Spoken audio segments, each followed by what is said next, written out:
ಮಾಡಿದೀವಿ ಅಂತ ನಮಗೆ ಶಿಕ್ಷೆ ಕೊಡ್ತಾ ಇದೆಯಪ್ಪ, ನಮಗೆ ಶಿಕ್ಷೆ ಕೊಡ್ತಾ ಇದೆಯ. ಊಟ ಮಾಡಿ 4 ದಿವಸ ಆಯ್ತು, ಇಟ್ಟಿಲ್ಲ. ಕಣ್ಣಿಗೆ ಚಕ್ರ ಬರ್ತಾ ಇದೆ, ಕಣ್ಣು ಮಜ್ಮಜ್ ಆಗ್ತಾ ಇದೆ. ಯಾರಾದ್ರೂ ಕಸ ಮುಸುರಿ ಮಾಡಿದ್ದು ಕೆಲಸ ಇದ್ರೆ ಕೊಟ್ಟು ಪುಣ್ಯ ಕಟ್ಕೊಳ್ಳಮ್ಮ, ಪುಣ್ಯ ಕಟ್ಕೊಳ್ಳಿ. ಯಾರಾದ್ರೂ ಕೆಲಸ ಕೊಟ್ಟು ಪುಣ್ಯ ಕಟ್ಕೊಳ್ಳಿ ಅಮ್ಮ, ಪುಣ್ಯ ಕಟ್ಕೊಳ್ಳಿ.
ತುಂಬಿದ ಮನೆ ಸರ್ವನಾಶಾಗಿ ಹೊತ್ತು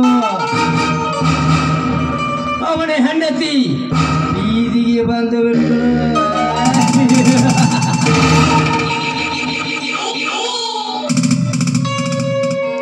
ಆವತ್ತೇ ನಿನಗೆ ಹೇಳಿದೆ, ನನ್ನ ಮದುವೆ ಆಗಂತ ಹೋಗಿ ಹೋಗಿ ಪಿಕಾರಿನ ಮದುವೆ ಇದೆ.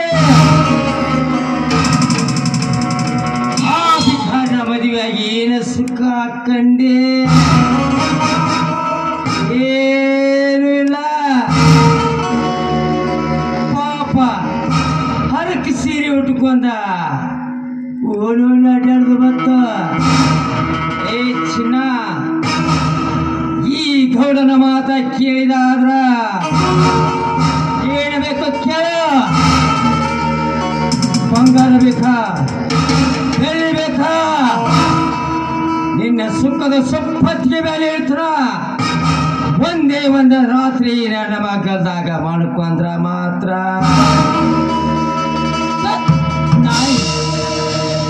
ನಿನ್ನ ಬೆಳ್ಳಿ ಬಂಗಾರ ಆಸ್ತಿ ಅಂತದ್ದು ಕೇವಲ ನನ್ನ ಗಂಡ ಮೆಟ್ಟಿ ಬಿಟ್ಟ ಹರಕು ಚಪ್ಪಲಿಯ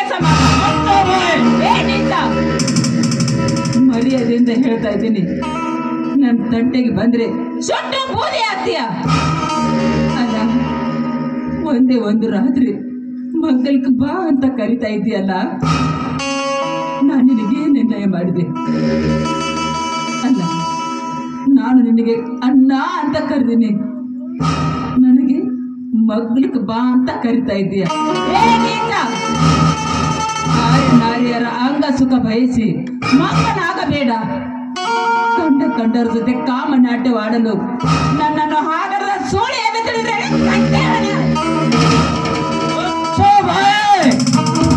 ಮನಸ್ಸು ಹೆಣ್ಣೆ. ಈ ಗೌಡ ಒಂದ ಹೆಣ್ಣಿನ ಮೇಲೆ ಮನಸ್ಸು ಮಾಡ್ಯಾನಂದ್ರ ಬಿಡುವುದು ಧರ್ಮನೇ ಇಲ್ಲ. ಏನೇ ಆಗಲಿ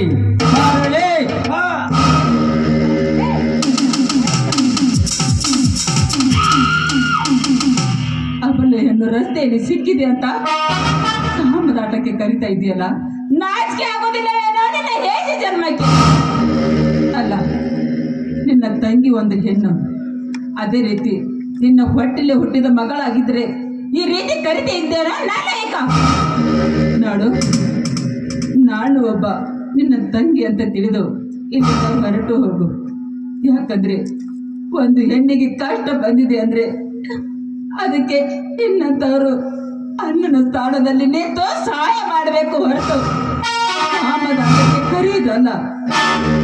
ನಿನ್ನಂತ ಗಂಡಂದಿರು ಈ ಪ್ರಪಂಚದಲ್ಲಿ ಇದ್ದಾರೆ ಅಂತ ನನ್ನಂತ ಹೆಣ್ಣಂದಿರಿಗೆ ಈ ಸ್ಥಿತಿ ಬಂದಿದೆ. ಒಂದು ಮಾತು ಕೇಳ್ತೀನಿ, ನೆನಪಿಟ್ಟುಕೋ. ನೀನು ಮಾಡಿರೋ ಹೇಸಿ ಕೆಲಸ ನನಗೆ ಗೊತ್ತಿಲ್ಲ ಅಂತ ತಿಳ್ಕೊಂಡೇನ ತುಂಬಿದ ಮನೆಗೆ ಮನೆ ಮುರುಕಾದೆ. ಚಿನ್ನದಂತ ಸಂಸಾರದಲ್ಲಿ ಹುಳಿ ಹಿಂಡಿ ಈ ಮನೆಯ ನಾಶ ಮಾಡಿದ್ದು ನನಗೆ ಗೊತ್ತಿಲ್ಲ ಅಂತ ತಿಳಿದಿದೇನೋ? ಮುಚ್ಚಲೆ ಬಾಯಿ ಹಲಸು ಹೆಣ್ಣೆ, ನಿಮ್ಮ ಮನೆ ಮುರಿಬೇಕಾದ ಕಾರಣವೇನೋ? ಎಲ್ಲ ನಿನ್ನಗೋಸ್ಕರ ಸವಿಬೇಕಂತ ಬಂದವ ಈ ಗೌಡ. ನನಗೆ ಹುಚ್ಚಿಡಿದೆ, ಬಾರಲೇ ಬಾ.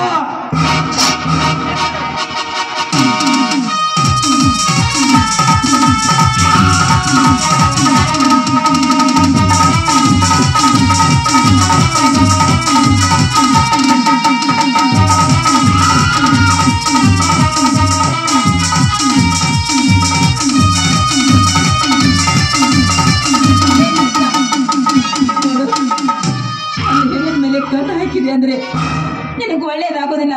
ಮನೆಯಿಂದ ಹೊರಟು ಹೋಗುವುದಿಲ್ಲ. ಹೊರಟು ಹೋಗಲು ಬಂದಿರಲೇ ಚಿನ್ನ, ಸುಮ್ಮನೆ ಬಂದ್ರೆ ಸರಿ. ಇನ್ನು 10 ಹೊಯ್ಬೇಕು, 5 ವರ್ಷ.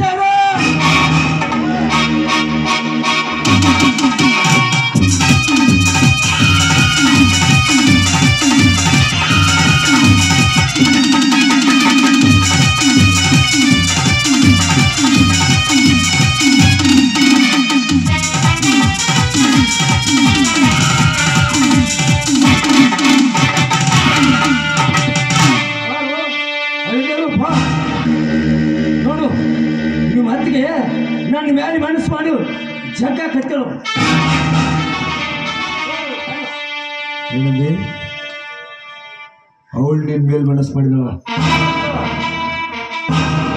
ಇದನ್ನ ನಾನು ನಂಬೇಕಾ? ಹೌದಪ್ಪ, ಇವ್ರ ಮಂದಿರ ಕೇಳ ಜನನ ಬಡ್ಡಿ ಮಗನ, ನೀನಿಂತ ಹರಾಮ್ಕೋರನ ಮಗ ಅಂತ ನನಗೆ ಗೊತ್ತಿರ್ಲಿಲ್ಲ. ನಿನ್ನ ಬೆಲ್ಲದಂತ ನಿನ್ನ ತಂಗಿ ಮಾತು ಕೇಳ್ಕೊಂಡ ದೇವ್ರಂತ ನನ್ನ ಅಣ್ಣ ಅತ್ತಿಗೆಗೆ ಮಾಡಬಾರ್ದು ಅನ್ಯಾಯ ಮಾಡಿದೆ. ಹಿಂದೊಂದು ದಿವಸ ನಿನ್ನ ತಂಗಿ ನಮ್ಮ ಅಣ್ಣನ ಬಲಾತ್ಕಾರ ಮಾಡಕ್ ಹೋಗಿದ್ರು ಅಂತ ನಮ್ಮ ಅಣ್ಣನ ಮೇಲೆ ಸುಳ್ಳು ಅಪರಾಧ ಹೊರಿಸಿದ್ರು. ಅದು ಇವತ್ತಾಯ್ತು. ಇದನ್ನ ಅಣ್ಣ ತಂಗಿ ನೀವು ಮಾಡಿದ ನಾಟಕ ಅಂತ. ಮೊದಲ ನಿನಗೊಂದು ಗತಿ ಕಾಣಿಸ್ತೀನಿ, ಆ ನಂತರ ನಿಮ್ಮ ತಂಗಿಗೊಂದು ಗತಿ ಕಾಣಿಸ್ತೀನಿ. ನೆಂಬು ನಿಮ್ಗೆ ಆಸ್ತಿ ಹಂಚಬೇಕು ಕೇಳು. ರಾತ್ರಿ ಹಗಲ ನನ್ನ ತಂಗಿನ ನಿಂದ ಕನಸು ಕಾಣ್ಸಲ್ಪ. ಇವರ ರಾಜರಂಗಿರ್ಬೇಕಂತ ಕನಸು ಕಂಡವ. ಈ ಹೊಲಸ ಹೆಣ್ಣು ಮಾಡಿತ್ತು ನೋಡು, ಹೆಗ್ಗಡಕೈತು. ಹೆಣ್ಣದ ಮಾತು ಏನಾದ್ರು ಆತ್ಕೆಯಿಂದ ಔಚ್ಛವಾದ ಶಬ್ದ ನುಡಿದಿದ್ರ ಬೆಟ್ಟ ಹರಿತ ಮಗನ. ಏನ ಈ ವಿಷಯ ನಿನಗೆ ಎಲ್ಲ ಗೊತ್ತಾಗೈತ? ಸರಿ, ನೀ ಸುಮ್ಮನ ಹೊರಟು ಆದ್ರ ಪಾಡ ಅನಿಸ್ತೈತಿ ನೋಡು. ಇದುವರೆಗೆ ನೀವೆಲ್ಲವರು ನಮ್ಮ ಅಣ್ಣ ಅತ್ತಿಗೆ ಕೆಟ್ಟವರು ಅಂತ ತಿಳ್ಕೊಂಡಿದೆ. ಇವತ್ತ ನಿಜವಾದ ಮುಖ ನನಗೆ ಗೊತ್ತಾಯ್ತು. ನೀನನ್ನು ಈ ಊರೊಳಗೆ ಗೋಮುಖ ವ್ಯಾಘ್ರ ಇದ್ದಂಗ. ಸುಮ್ಮನೆ ಇಲ್ಲಿಂದ ಜೀವದ ಮೇಲೆ ಆಸೆ ಇದ್ರಪ್ಪ ಸರಿ, ಇಲ್ಲ ಅಂದ್ರ ಇದುವರೆಗೆ ನನ್ನ ಪಾಪದ ಕೆಲಸ ಮಾಡೀನಿ.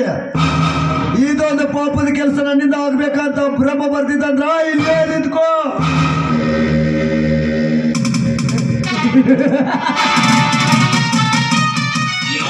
ಪಾಪದ ಕೆಲಸ ಮಾಡ್ತೀಯ? ಏ ಮರೇ, ನನ್ನ ಬಂದುಕಲೆ ಸೂಟ್ ಮಾಡಬೇಕಾಯ್ತು. ವಿಷಯ ಅಂದ್ರೆ ಬಾಯ್ ಮತಿಗೆ ಬಗ್ಗು ಮಗ ನೀನಲ್ಲ. ನೀ ನನ್ನ ಬಂದುಕಲೆ ಸೂಟ್ ಮಾಡ್ತೀಯ. ಹಣ ಅಂತಸ್ತಿಗೆ ನಿನ್ನಲ್ಲಿರ್ಬೋದು, ಆದ್ರ ನ್ಯಾಯ ನೀತಿ ಧರ್ಮ ದಾರಿಯಲ್ಲಿ ನಮ್ಮ ಅಣ್ಣ ನನಗೆ ನಡೆಸಿಕೊಟ್ಟಾನ.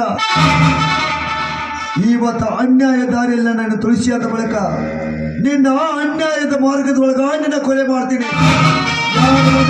ನಾನು ಹೋಗ್ತೀನಿ.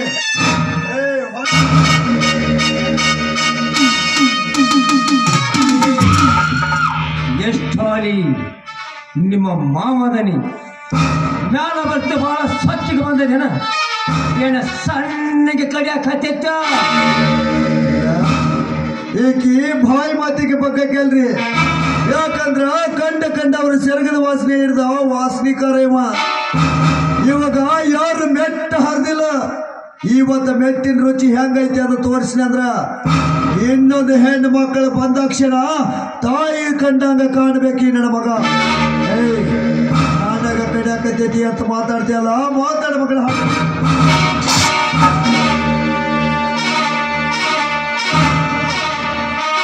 ನಿನ್ನ ನನ್ನ ಬಂದೂಕಿನಿಂದ ಸೂಟ್ ಮಾಡ್ತೀನಿ ಅಂತ ಹಾರಾಡ್ತಾ ಇದ್ದಿಲ್ಲ. ತಾಗಿಯೋ ಮಗನ ನಿನ್ನ ಬಂದೂಕನ್ನ ಕಚೇರಿ ತಗೊಂಡು ಬರ್ಲಿ ಬಂದು ಕೇಳಿದಲ್ಲಿ ನನ್ನ ತಿಕ್ಕ ಬಂದೂಕಿಲ್ಲ ಅಂತ ಹೇಳಿ ಉಳಿದಿದಿ. ಇನ್ನೊಂದು ಸಲ ಸಿಕ್ಕಂದ್ರ ಸುಮ್ಮನೆ ಬಿಡಿದ್ರು ಸುಮ್ಮನೆ ಹೋಗ ಮರಿ. ಇಷ್ಟಾಗ ನೀ ನನ್ನ ಕಣ್ಣಿಗೆ ಎಲ್ಲರ ಕಂಡ್ರ ನೀ ನನ್ನ ಕೈಯಿಂದ ಉಳಿದಿಲ್ಲ. ಲೆಕ್ಕಾಚಾರಿ ತೊಂಬರೋಗ ಬಂದಕ್ಕ ಗೌಡ್ರ ಸೋರ್ಸ್ ಮಾಡಿ ಬಿಡೋಣ. ಗೌಡ್ರ ಬಂದೂಕದಾಗಿನ ಗೋಳಣ ಆಗ್ಯಾವ್ರಿ, ಬ್ಯಾಡ್ರಿ ಹೋಗು ನಡ್ರಿ. ಎಲ್ಲಿ ಬಂದೂಕದಾನ ಗೋಳ ಏನದು? ಮೊನ್ನೆ ಹಂದಿ ಹೊಡ್ಯಾಕ ಹೋಗಿ ಹಾಗೆ ಹೋಗ್ಯಾವ್ರಿ. ಒಳ್ಳೆ ದೊಡ್ಡ ಘಾತ ಆಗಿ ಹೋತ್ರು. ಅದಕ್ಕಾಗಿ ಸುಮ್ಮನೆ ನಡ್ರಿ, ಎಲ್ಲಾ ಕೂಡಿ ಎಲ್ಲ ಅನಾಹುತ ಆಗಿದ್ದಿತ್ತು. ಎಲ್ಲರೂ ಡಮ್ ಅನಿಸ್ಗಿ ಸೇರ್ತನ್ನ ಒಳ್ಳೆ ಘಾತ ಮಾಡಿ ಹೋಗುತ್ತೇನೋ.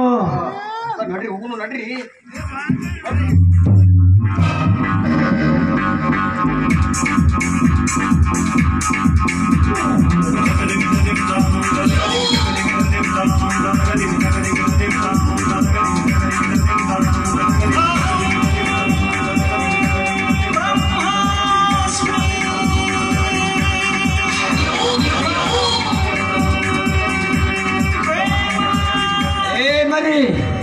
ನನ್ನ ತೆಕ್ಕ ಬಂದೂಕ ಇಲ್ಲ ಅಂತ ಹೇಳುವುದರಿ. ಇನ್ನೊಂದು ಸಲ ಬಂದು ಕೊಟ್ಟ ನೆನ ಗೊತ್ತಾಕತ್ತೆ ಬರ್ತೇನೆ. ಹೋಗಿ ಎಲ್ಲಿ ಹರ್ಮರಿ ಹರ್ಕೊಂಡು ಹೋಗ್ತಾನೆ ಆಂಬಲತ್ತ.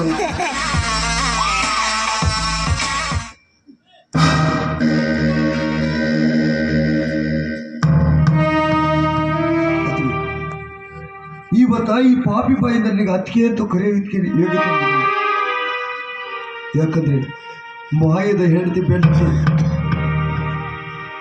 ನಿನಗ ಹಣ್ಣಗ ಮಾಡಬಾರ್ದ ಮೋಸ ಮಾಡಿಬಿಟ್ಟೆ. ದಯವಿಟ್ಟು ಈ ಪಾಪಿ ಬೈದ ಮಾಡಿ ತಪ್ಪಡು ಕ್ಷಮಿಸಂತ ಕೇಳುವ ನನಗಿಲ್ಲ. ಸಾಧ್ಯವಾದ್ರೆ ಕ್ಷಮಿಸಮ್ಮ, ಇಲ್ಲವಾದ್ರೆ ಬಿಟ್ಟು ಬಿಡಮ್ಮ. ಆದ್ರ ನಿನ್ನ ಕಾಲಿಗೆ ಬಿದ್ದು ಬೇಡ್ತಿದ್ದೀನಿ, ನಾನು ಮಾಡಿ ತಪ್ಪಾಗಿ ಕ್ಷಮಿಸ್ಬಿಡ.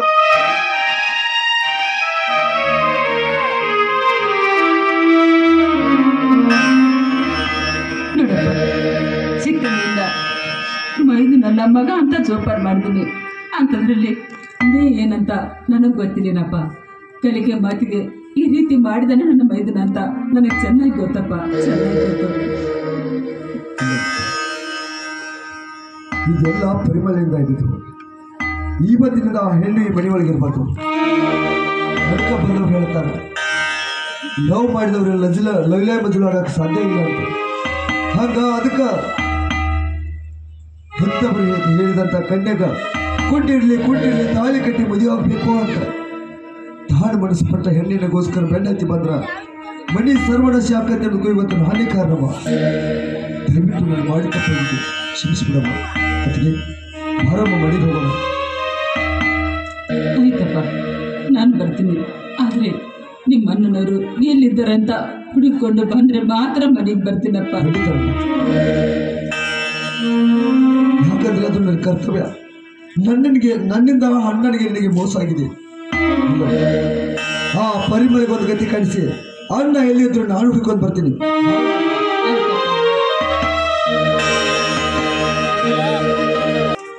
ಗಂಡನಿಗೆ ಎಲ್ಲ ವಿಷಯ ಗೊತ್ತಾಗಬೇಕಿದೆ. ಇಂಥ ಸಮಯದಲ್ಲಿ ಬಂದರೆ ನಾನು ಈಚೆಯಾಗಿ ಕಳೆದು ಕತ್ತರಿಸಿ ಬಿಡುತ್ತಾನೆ. ಖಂಡಿತವಾಗ್ಲೂ ನನ್ನನ್ನು ಉಳಿಸೋದಿಲ್ಲ, ನಾನು ಸಾಯಿಸಿಬಿಡ್ತಾನೆ. ಅದಕ್ಕಾಗಿ ನನ್ನ ಗಂಡ ಈ ಭೂಮಿ ಮೇಲೆ ಬದುಕಬಾರದು. ನನ್ನ ಗಂಡನಿಗೆ ವಿಷ ಹಾಕಿ ಸಾಯಿ ಹೊಡೆದರೆ ಇಲ್ಲಿ ಇನ್ನೊಬ್ಬರು ಆಸ್ತಿ ಎಲ್ಲ ದೋಚಿಕೊಂಡು ನಮ್ಮ ಗಂಡನ ಬಳಿಗೆ ಹೋದ್ರೆ ಆಯ್ತು. ನನ್ನ ಗಂಡ ಬರೋದ್ರೊಳಗಾಗಿ ಇದರಲ್ಲಿ ವಿಷ ಹಾಕಿ ಇಡುತ್ತೇನೆ.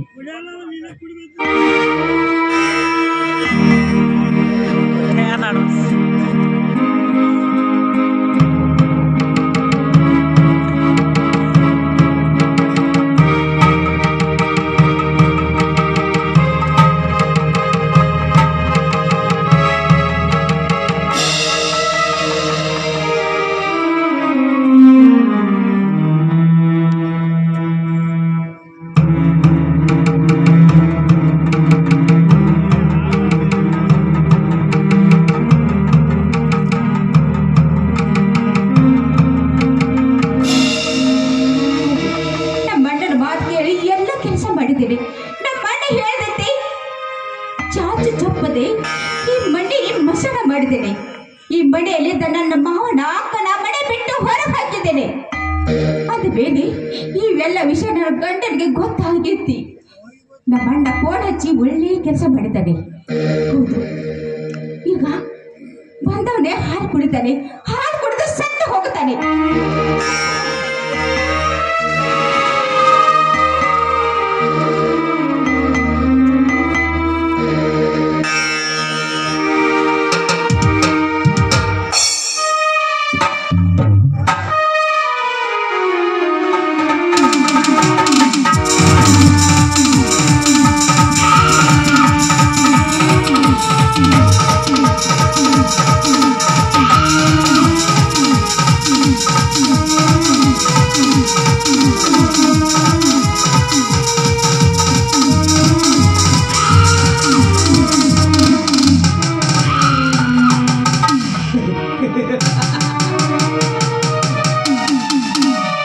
ನಮ್ಮ ತಂಗಿಗೆ ಫೋನ್ ಹಚ್ಚಿ ಹೇಳಿದ ಪಾಡಾತು. ನನ್ನ ಮಕ್ಕಳ ಹಿಂದೆ ಬೆನ್ನು ಹಚ್ಚಾರ. ಅವರು ಬರುಷ್ಠಾಳಿಗನ ಇದ್ದು ಬಿದಾಸ್ತಿ ಬೆಳ್ಳಿ ಬಂಗಾರ ನಮ್ಮ ತಂಗಿನ ಕರ್ಕೊಂಡ ಹೊರಟ ಆಯ್ತು.